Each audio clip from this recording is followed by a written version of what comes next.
Everything from clothing to household items are getting more expensive each day. The world of fast fashion has complicated clothing production by outsourcing around the world to whoever can sew them the cheapest. And now you, the consumer, are paying the price with rising costs. American Giant is about keeping things simple and close to home. They aren't affected by tariffs because their products never leave the U.S. So when you buy from American Giant, you're taking a stand for hardworking people, local communities, and quality clothes. American Giant directly supports American manufacturers and ensures you aren't footing that tariff bill. Support American-made, tariff-free clothing with American Giant. Get 20% off your first order when you use promo code STAPLE20 at American-Giant.com. That's 20% off when you use code STAPLE20 at American-Giant.com. Now, Positively Ernie with Ernie Anastos, a New York TV legend and radio host with great positive stories and interviews. Thanks, Ernie. You're the best. And now, here's Ernie.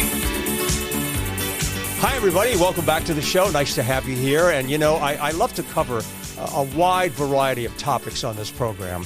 And the name of the show, of course, is Positively Ernie. So I look for the positive side of things that are going on, things that are happening in the news, what people are talking about. But I like to look at solutions to problems and finding ways that we can bring out some of the good things that are happening and still dealing with the serious issues of life. And today I want to talk about something that's very interesting. I mean, we all remember, and it's still here, COVID-19. What a time. So many experiences that we've all had. And I invited somebody here to the studio today that's absolutely wonderful. I want you to say hi to Sandra Lindsay. Hi, Sandra. Nice to have you here. Hello, Ernie. Thanks for having me. It's a pleasure. It's a pleasure. And you know what, Sandra? A lot of people who don't know, you know, what you do and what you've done are going to find out a great story. Sandra has written a terrific book. It's called First in Line. First in Line. And this is her book. And basically it says how COVID-19 placed me on the front lines of a healthcare crisis. Sandra, you were the first to receive the COVID-19 vaccine. First of all, let people know how that came about. I know you're a registered nurse, but explain how that came about. Yeah, Ernie. So as you mentioned, I'm a registered nurse. I work at Northwell Health. I've worked there now for over 30 years in various roles. What a career. Yes. And during the pandemic, I served as Director of Patient Care Services for the Division of Critical Care at Northwell's Long Island Jewish Medical Center. Mm-hmm. So basically in charge of the Critical Care Division, which is where our sickest patients are cared for. And so I was a vocal advocate for getting vaccinated. I knew that the preventative strategies that were put forward, social distancing, wearing your mask, etc., I remember very well. were all good preventative strategies, Sure. but we needed something stronger, like a vaccine. So how did you become the first person to receive the COVID-19 vaccine? So I didn't know I was going to be the first person. You didn't know that. I just knew I wanted to get vaccinated. I see. That was the right thing to do Right. for many reasons. And so I saw it as leading by example. I was going to ask my staff to get vaccinated to protect themselves and the public. Sure. So I needed, as the leader, to lead by example. Well, I mean, that was certainly covered very well by the press. Yeah. And I'm sure you got a lot of reaction from it. Additionally, Ernie, I'll say that as the virus spread, what I saw were people that looked mostly like me, who were getting infected and dying. Mm-hmm. And I knew that those same people would be less likely to get vaccinated because of mistrust. Mm-hmm. So I also saw it as an act of instilling public confidence. Sure. Sandra, we all know that there was a lot of controversy about the vaccine. Many people, like yourself, were in favor and were vaccinated and followed through. There were others who were just anti. But the most important thing to remember is that it was one of the most difficult times. I mean, I was covering the news in New York, and I know the pain that was inflicted on not only people in the New York area, but all over the country and all over the world. And I think, and I've lost friends. And when you think about how difficult that time was, we kind of like want to forget some of these bad times, but don't you remember every day following the news and the thousands of people who were dying and how serious that problem was? I don't think I'll ever forget that. Never, Ernie. And, I followed the news closely. And every time I would hear about the predictions of how many more people were going to die, I go, what? This is crazy. Who are these people? Is it me? Are they my family member, my friends, my neighbors, people I see in the supermarkets? Who are these people? And, it just became more and more fearful and challenging for me. I will never forget. I still have images of different scenes in my critical care units where I wrote about some of those in the book. The country had shut down. The world came to a standstill. Again, I'll repeat myself that we want to almost forget about all of that. But it's very real, and it happened. And I think even to this day, we have a resurgence. There's an uptick with COVID, and people are still being very careful and cautious. It's improved a lot, considerably, but we'll never forget those days. Your book now has been out for a while. What kind of reaction are you getting from it? Oh, overwhelmingly positive reactions about the book. People just saying they're happy I wrote the book. It's important to tell our stories. Yes. We don't tell our stories enough. Just inspiring, and that's what I hope. I hope to get it in the hands of readers and that it may change the path. And you talk about a lot of issues, that come about as a result of COVID-19 in terms of the healthcare system and what we need to do to improve and make it better.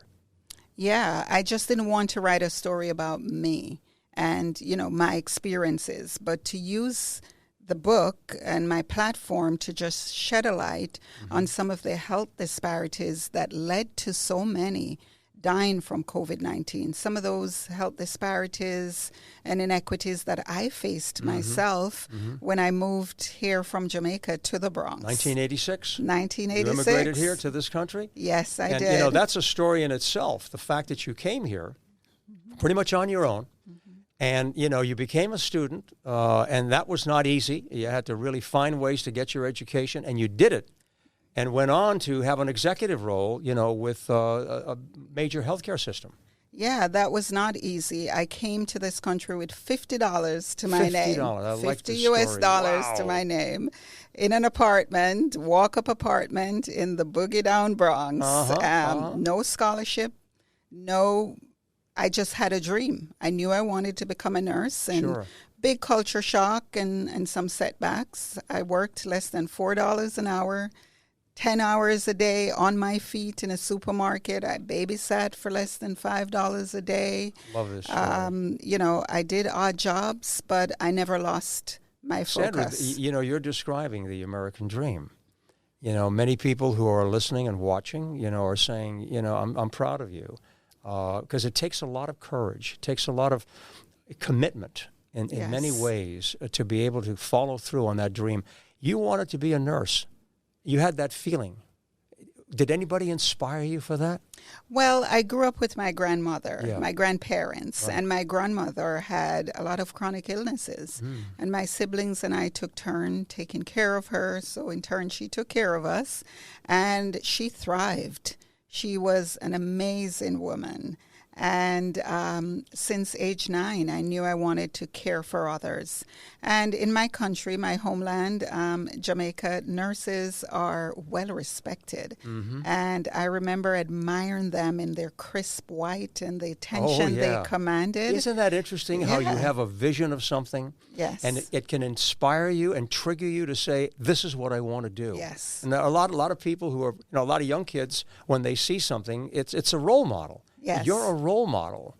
Well, I hope that after reading this book, people would want to enter to the profession of nursing. It's an amazing lifestyle to have that. And, I admire anytime I have to visit someone in a hospital or wherever it happens to be where they're not feeling well, I really I congratulate the people who are doing this work. These are our heroes, and we know that during COVID-19 they were really top, billing.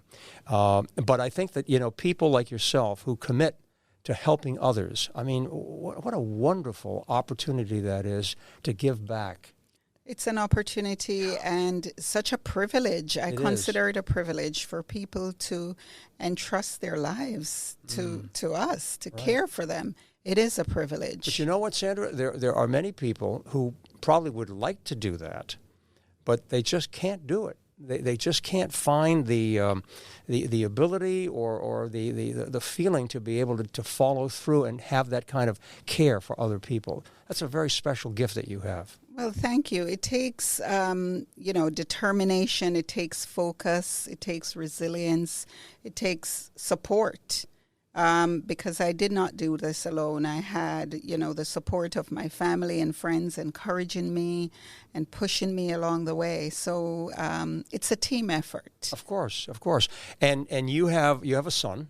Yes, I do. And you were a single parent. Yes. And tell us about that, because you were doing all of this while you were preparing for your career, going to school, part-time jobs, and taking care of your child. Yeah. So, it wasn't a straight path for me. Sure. I got pregnant at age 21, and my life changed for the better because I knew it taught me more responsibility. Because here I was bringing a life into the world, and I was determined that I would be a good role model for my son, which I hope I am. I'm sure you are. So, but that didn't deter me from going after my dream. Yeah. That was just something else that I had to navigate. And so I didn't have health insurance. I was on Medicaid. I went to a clinic. I was mistreated, discriminated against, but that did not deter me. I have my son, Kadeem. He's wonderful. He's productive. He works as a technician at Mercedes-Benz, and he has a son, Avery, who was born on March 4th, 2020, right before the lockdown. Wow, really? That must have been something. It that was in itself, something. What an experience that had to be during COVID. Absolutely. But just back to Kadeem, I couldn't have done it without my mom. I worked nights so that she would be there at night to help me take care of him. And I worked full-time, Ernie, while going to school full-time with my son. So if I can do it, I want to encourage anyone out there listening that you can do it too. And as for Avery, I don't know how I did it, because he was born prematurely, so he spent some time in the neonatal intensive care unit.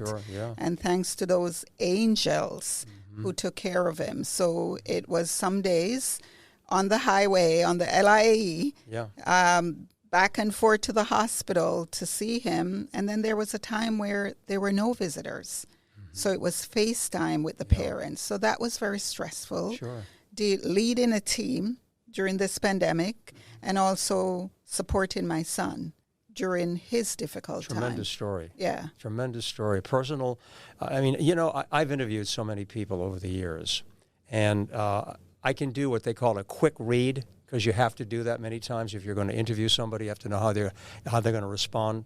And you are an exceptional human being. I must say that. Thank you. No, you really are, because when I talk to someone, I'm looking in your eyes, which is the window of the soul, and I can read the kind of person that you are, and I'm usually pretty right. But you are exceptional, because you've gone through so many different facets of your life, but you have never lost that smile. No. You haven't lost that inner glow. And I know you talked about your mom and how important she was in your life. And now you have an opportunity to be able to be like your mom, and you are in many ways. What do you look for next? You've written this wonderful book. You're a mom, you're a grandmother, you're still working in healthcare in an executive role. You understand so much of what's going on. What should we be looking for next? I will continue to serve, continue to make a difference in the lives of others. I've started this initiative called Dignity for All. and that is to address period poverty issues in my homeland, Jamaica. So you can look for Sandra to continue to be out there making a difference, serving, helping others, uplifting others, Good. Inspiring others. Good, I love that. I think that's my purpose. So this initiative, Sandra, is back in Jamaica. That's where you started it. Will it continue to grow? It will continue to grow. Yes. That's my hope. And this initiative was born out of a service that I went back to Jamaica last year to provide. Mm-hmm. I brought a group of doctors from Northwell who wanted to volunteer their services to give back to women who were waiting for hysterectomies and couldn't afford to pay for it privately. Okay. And so I interviewed all of these women, Ernie, and the stories were just so eye-opening, devastating, about having to choose between purchasing food and purchasing period products because they were bleeding heavily and being isolated because they couldn't afford the period products to go to work, to go out. And I go, wow, I didn't think about this. Wow. Things that we take for granted. Absolutely. You know, walking into a store and you have this whole, aisle of products and people can afford to pick up just about anyone. Right. And so I came back and I decided that I'm going to do something about that. You're such a caring person. I have to ask you this as I'm sitting here talking, and probably a lot of people would say, tell me, you talked about the inspiration from your mom. On a personal level, how do you feel? Are you a spiritual person? I am. I grew up going to church, Anglican. We had to go to church and to Sunday school every Sunday morning. Yeah. And if we couldn't go, then we'd have devotion at home. So I believe in a higher being. I have faith. Same here. I pray. Yeah. I begin my morning, every morning, with gratitude. Gratitude, so important. And you know what, Sandra? I really join you in that. And I don't try to, propose anything to anyone. I feel that we all have a personal choice to make. But I do believe, and I always share this, that there is one creator, a creator of everything on heaven and earth, whatever we see, who loves us. And basic ideas, like 10 Commandments, just live a good life, take care of other people, be sincere, be honest, be trustworthy, and have love in your heart. And you can't go wrong with that. You cannot go wrong with that. Can't go wrong with that. It's the best thing you can ever have. One last question that I always ask my guests. If you could pass along, and I think I know what you're going to say, if you could pass along a little bit of advice to a newborn child, a newborn baby, that they could hold on to and look at it at some point in life when they could understand it and say, gee, Sandra Lindsay gave this to me, and now I think I can understand what this means. What would that advice be, Sandra? That you can be anything you want to be. Stay determined. Stay focused. Most of all, be yourself. Wonderful. Good advice. And by the way, congratulations to you because you have received the Presidential Medal of Freedom. Yes, I have. That was quite an honor for you, wasn't it? It was quite an honor. Didn't know that my life would take on this path. But again, Ernie, this is not just for me. This is for so many other people that I identify with. Immigrants, women, healthcare workers, Black women, Caribbean women, Jamaican women, just everyone. This is for all of us. I see this as a celebration of all of us. Well, we honor you. We respect you for what you've done. Continued success. We've been talking to Sandra Lindsay, who's a registered nurse, and she wrote this book, First in Line. She was the first person to receive the COVID-19 vaccine. And she talks about, her experiences. This is a great book. People will be able to get this online as well. Yes, on Amazon, Barnes & Noble, or wherever you get your books. Absolutely. This is a must-read. Congratulations again, Sandra Lindsay. Thanks for being here. What a pleasure to have you on board. Thank you, Ernie. Ernie. Keep up your great work. Thank you so You're much. a jewel. Thanks. Pleasure Thank was you so mine. much, okay? Hope you enjoyed the show today, folks. I had a great time talking to her, okay? Come back again. I will. Make sure I will, you do that, all right? We'd like to do that. Thank you for watching. We hope to see you again very soon. Have a great day, everybody, and stay positive.